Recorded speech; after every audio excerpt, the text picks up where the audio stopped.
নমস্কাৰ বন্ধু বান্ধৱীসকল, আজি আমি বৰা চাউলৰ পিঠা বনাবলৈ ওলাইছোঁ। মিক্সিত কেনেকৈ পিঠাগুড়ি খুন্দি আমি পিঠা বনাওঁ আপোনালোকৰ মাজত এই ভিডিঅ'টোৰ দ্বাৰাই দেখুৱাব ওলাইছোঁ।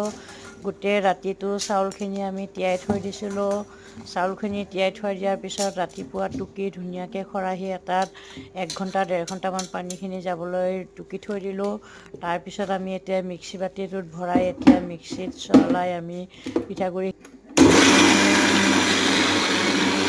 মিক্সিত এতিয়া আমি পিঠাগুড়িখিনি খুন্দি ল'ম। এতিয়া খুব বেছি হাই স্পীডত দিয়া নাই, আমি 1 নম্বৰতে দিছোঁ।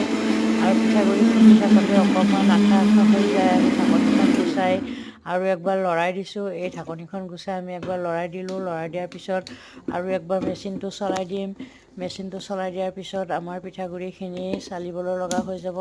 চালিব লগাৰ পিছতে আমি এবাৰ ডাঙৰ চালনী দি চালিম।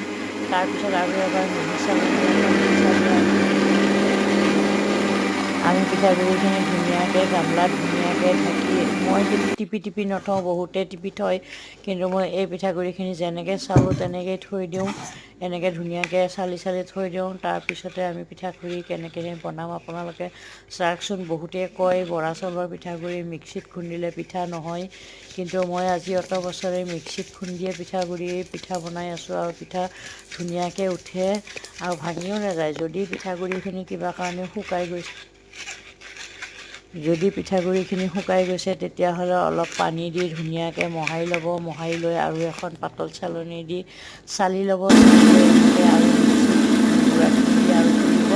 পানী অকণমান ছটিয়াই মিক্সিত গুড়াখিনি খুন্দি লৈ আকৌ তাৰ লগতে মিশ্ৰণ কৰিব। যেতিয়া মিশ্ৰ পিঠাটো উঠিব, আমি এই পিঠাগুড়িখিনি এনেকৈ খুন্দা হৈ গ'ল। মই আজি 2 কেজি চাউলে পিঠাগুড়ি খুন্দিম বুলি তিয়াই থৈছিলোঁ। এবিধ থৈছিলোঁ ৰঙচুৱা কৰি, বিটৰ পানী দি ৰঙচুৱা কৰি বনাইছোঁ।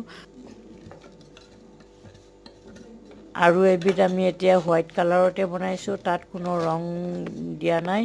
আমি বিটৰ ৰসত তিওৱা চাউল 1 কেজি আৰু এনেকৈ হোৱাইট টাইপত 1 কেজি চাউল আমি আজি খুন্দি লৈছোঁ। 2 কেজি চাউলৰ পিঠা বনাম এতিয়া।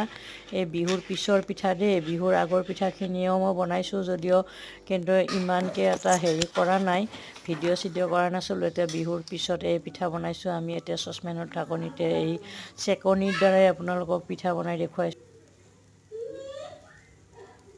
পিঠা বাৰু আপোনালোকে এনেকৈ উঠাব পাৰে নে নোৱাৰে চাবচোন। মই এনেকৈ চচপেনৰ ঢাকনিতে বেছিভাগ পিঠা বনাওঁ। চচপেনৰ ঢাকনি হাতেদিও দিওঁ, প্লাছ আজি চেকনিৰ দ্বাৰাই বনাইছোঁ। চেকনিৰ দ্বাৰাই দিলে পিঠাগুড়িখিনি বহুত পাতল হয়। আমি তিল, গুড় আৰু কমলাৰ বাকলি দি ধুনীয়াকৈ খুন্দি গুড়া এটা বনাই লৈ